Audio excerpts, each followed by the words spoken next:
Assalamualaikum dan salam sejahtera. Kembali lagi bersama dengan Cikgu Sabah dalam slot kelas Bahasa Melayu tahun 3. Pada hari ini kita masih meneruskan tema yang sama iaitu tema 5, kebudayaan, kesenian dan estetika, unit 15, indahnya seni dan budaya kita. Kemahiran yang akan kita pelajari pada hari ini ialah kemahiran mendengar dan bertutur. Di SKP-nya ialah 1.2.1 iaitu bertutur untuk menjelaskan dan menilai sesuatu perkara secara bertata susila dan mengikut konteks. Tajuk petikan yang akan kita pelajari pada hari ini ialah buah tangan dari bumi ke nyalang. Petikan atau teks tersebut terdapat pada halaman 13 buku teks Bahasa Melayu Jilid 2 Kamus. Objektif pelajaran. Pada akhir sesi pengajaran dan pembelajaran ini, murid-murid dapat menjelaskan bahan secara bertata susila. Manakala kriteria kejayaan pula, murid-murid dikategorikan berjaya jika kamu dapat menyampaikan maklumat yang terdapat dalam bahan dengan jelas dan teratur. Sekarang, mari kita buka buku teks Bahasa Melayu Jilid 2 Kamu pada halaman 13. Seperti mana yang telah cikgu janjikan di awal siaran tadi, pada hari ini kita akan mempelajari teks atau petikan yang bertajuk Buah Tangan dari Bumi ke Nyalang.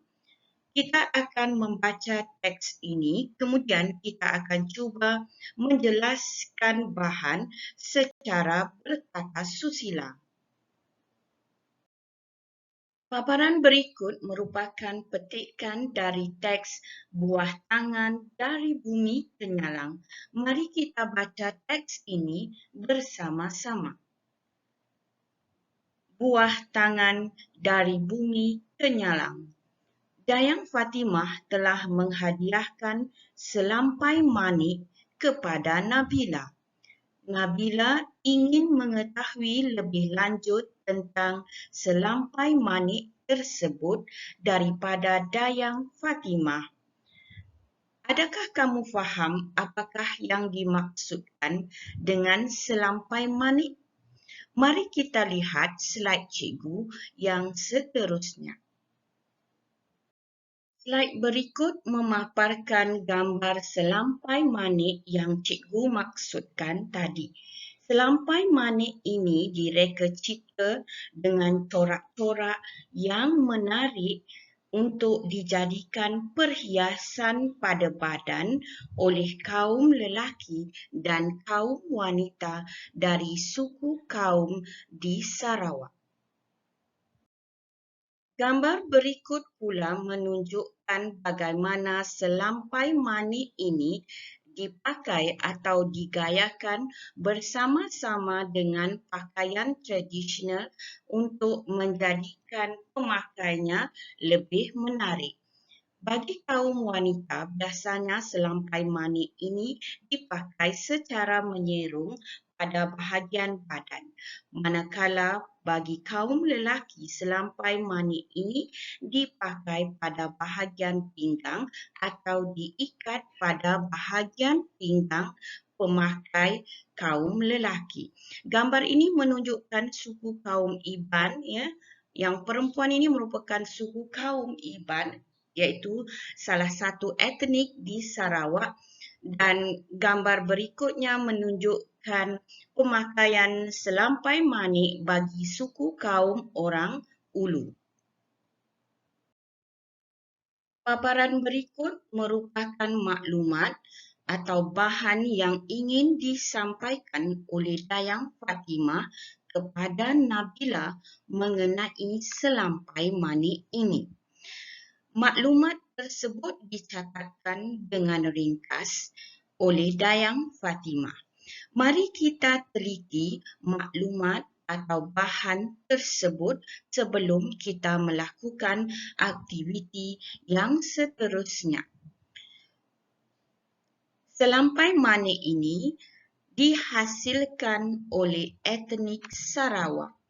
Apakah yang dimaksudkan dengan etnik Sarawak? Berapakah jumlah etnik di Sarawak? Etnik Sarawak merujuk kepada penduduk yang tinggal di negeri Sarawak. Di negeri Sarawak merupakan negeri yang mempunyai paling ramai etnik.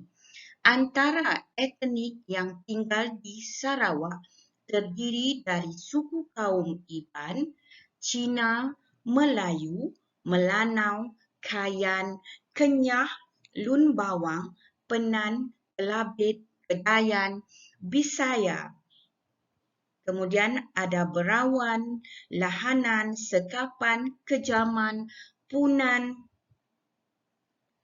Bakitan, Ukut, Sihan, Tagal, Tabun, Saban, Lisun, Longkiput, Kadazan Dusun dan juga etnik Murut. Berikut cikgu paparkan suku kaum Dayak supaya kamu dapat melihat perbezaan etnik yang tinggal di Sarawak. Yang di bawah yang pakai baju hitam ini merupakan suku kaum Iban. Yang ini adalah suku kaum Dayak. Dan yang di atas ini ialah suku kaum Kelabit ataupun Bidayu. Baik, seterusnya huraian berikutnya memerlukan hingga 3 bulan untuk disiapkan. Untuk menyiapkan selampai manik ini mengambil masa yang lama sehingga tempoh 3 bulan untuk disiapkan. Kerana apa? Kerana proses mengikat manik pada selampai manik ini adalah rumit. Baik, seterusnya kita pergi kepada corak atau motif. Motif ini bermaksud corak, ya. Motif pada selampai manik berkaitan dengan unsur alam yang dekat dengan masyarakat etnik Sarawak. Baik, masyarakat atau etnik Sarawak ini tinggal biasanya di kawasan pedalaman. Maksud unsur alam yang dekat dengan masyarakat etnik. Masyarakat etnik yang menghasilkan selampai manik ini akan mengambil unsur-unsur yang terdapat di sekeliling mereka. Contohnya, unsur-unsur seperti tumbuh-tumbuhan dan haiwan yang terdapat di sekeliling mereka untuk dijadikan motif. Motif ini bermaksud corak. Corak pada kain selampai manik ini tadi. Baik, huraian berikutnya motif flora. Motif flora bermaksud tumbuh-tumbuhan. Ingat ya, flora bermaksud tumbuh-tumbuhan. Seperti pucuk paku, ya, pucuk paku, pucuk rebung dan bunga-bungaan juga dijadikan motif atau corak pada kain selampai manik ini. Mari kita lihat corak yang terhasil melalui pucuk paku. Baik, cikgu rasa kamu tentu kenal dengan pucuk paku ini. Dan motif yang dihasilkan atau corak yang dihasilkan diukir melalui lengkuk atau diguris mengikuti lengkuk-lengkuk pada pucuk paku ini sehingga menghasilkan corak-corak yang menarik. Jadi corak-corak inilah yang digunakan untuk menyulam manik-manik pada selampai manik ini atau kain selampai manik ini. Begitu juga dengan motif pucuk rebung juga digunakan untuk menyulam selampai manik. Kalau kamu dapat lihat, ini adalah gambaran pucuk rebung. Yang ini ialah buluh dan motif atau corak yang terhasil dari pucuk rebung itu berbentuk begini. Jadi corak-corak beginilah yang diukir pada atau disulam pada kain selampai manik ini. Seterusnya, motif fauna. Fauna maksudnya adalah haiwan. Seperti buaya, ular, katak, burung, rusa dan serangga turut disulam pada kain selampai manik. Cikgu harap penerangan cikgu mengenai maklumat dan bahan yang hendak disampaikan oleh Dayang Fatimah tadi cukup jelas. Mari kita bantu Dayang Fatimah untuk menyusun maklumat tersebut dengan lebih teratur. Baik, maklumat yang pertama yang perlu disampaikan oleh Dayang Fatimah terdiri dari dihasilkan oleh etnik Sarawak. Maklumat kedua adalah memerlukan 2 hingga 3 bulan untuk disiapkan. Seterusnya, Fatimah atau Dayang Fatimah perlu menghuraikan proses mengikat manik pada selampai adalah rumit.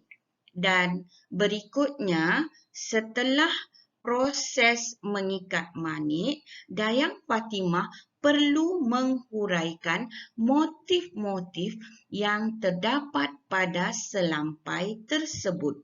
Kemudian, Dayang Fatimah juga perlu menghuraikan bentuk-bentuk motif itu ya. Sama ada motif tersebut berbentuk flora ataupun fauna. Jika kamu dapat lihat dengan jelas, cikgu sudah mengaturkan maklumat tersebut dengan memberi nombor-nombor yang sepatutnya atau yang lebih sistematik. Baik, kita ikuti slide cikgu yang berikutnya. Dalam slide ini, kita dapat lihat Dayang Fatimah cuba hendak menyampaikan maklumat yang pertama kepada Nabila. Mari kita baca dialog ini bersama-sama. Nabila, saya akan memberikan penjelasan tentang selampai manik ini. Selampai manik ini kemudian tempat kosong. Tempat kosong ini perlu kamu isi dengan menulis maklumat yang pertama, iaitu dihasilkan oleh etnik Sarawak. Jadi, untuk dialog yang pertama berbunyi, Nabila, saya akan memberikan penjelasan tentang selampai manik ini. Selampai manik ini dihasilkan oleh etnik Sarawak. Kemudian tanda noktah. Sekarang mari kita ikuti dialog kedua yang ingin diujarkan oleh Dayang Fatimah. Dialog kedua ini berbunyi, selampai manik ini juga kemudian tempat kosong. Kamu dikehendaki melengkapkan tempat kosong itu dengan menggunakan maklumat atau bahan yang berikutnya, iaitu memerlukan 2 hingga 3 bulan untuk disiapkan. Maklumat ini perlu kamu isi dalam tempat kosong yang terdapat dalam dialog Dayang Fatimah ini. Dialog ketiga dari Dayang Fatimah berbunyi, proses menyiapkan selampai manik ini mengambil masa yang agak lama kerana jadi untuk tempat kosong ini seperti mana yang telah cikgu tunjukkan sebelum ini, kamu perlu menggunakan maklumat yang berikutnya. Ya, proses mengikat manik pada selampai adalah sangat rumit. Jadi, frasa atau rangkai kata ini perlu kamu gunakan untuk melengkapkan dialog di atas. Dialog yang berikutnya tidak ada. Jadi macam mana nak buat yang ini? Kamu hanya perlu melengkapkan dialog Dayang Fatimah ini dengan menggunakan keseluruhan maklumat ini.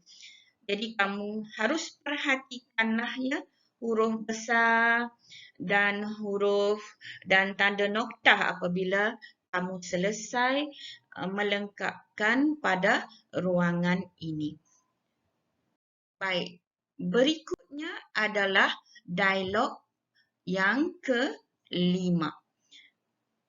Dialognya berbunyi antaranya ialah yang ini merujuk kepada motif flora seperti pucuk paku, pucuk rebung dan bunga-bungaan. Salin sahaja maklumat ini dalam ruangan kosong yang terdapat dalam dialog ini. Dan dialog terakhir, selain itu terdapat juga motif fauna seperti buaya, ular, katak, burung, rusa dan serangga ini kamu gunakan frasa atau maklumat ini untuk melengkapkan dialog terakhir Dayang Fatimah mengenai penerangan tentang selampai manik tadi. Baik, demikian tadi penjelasan yang panjang lebar mengenai selampai manik yang disampaikan oleh Dayang Fatimah kepada Nabila. Seterusnya, Nabila pun mengucapkan terima kasih atas penjelasan kamu tadi. Cikgu harap huraian yang cikgu berikan tadi cukup jelas dan bersistematik serta memudahkan pemahaman kamu. Slide berikut ini merupakan tugasan yang perlu kamu lakukan. Sebaik sahaja selesai menonton video ini, kamu perlu melengkapkan dialog Dayang Fatimah yang terdapat pada halaman 13 buku teks Bahasa Melayu Jilid 2 kamu. Paparan berikut merupakan tugasan yang perlu kamu lakukan dalam buku panjang atau buku penulisan kamu yang berwarna biru. Kamu perlu menyalin arahan ini, kemudian kamu juga perlu menyalin dialog Dayang Fatimah ini. Dialog ini tidak lengkap. Kamu perlu melengkapkan dialog ini dengan mengisi maklumat-maklumat mengenai selampai manik seperti mana yang telah cikgu terangkan dalam video ini. Tempat kosong ini perlu diisi mengikut urutan. Contohnya, untuk nombor 1, kamu perlu menggunakan maklumat yang pertama. Begitu juga untuk tempat kosong yang kedua, ketiga, keempat dan kelima serta keenam. Jadi, kamu perlu mengisi maklumat-maklumat tersebut mengikut urutan yang sepatutnya. Cikgu rasa untuk hari ini sekian dahulu. Cikgu sudahi dengan Assalamualaikum warahmatullahi wabarakatuh.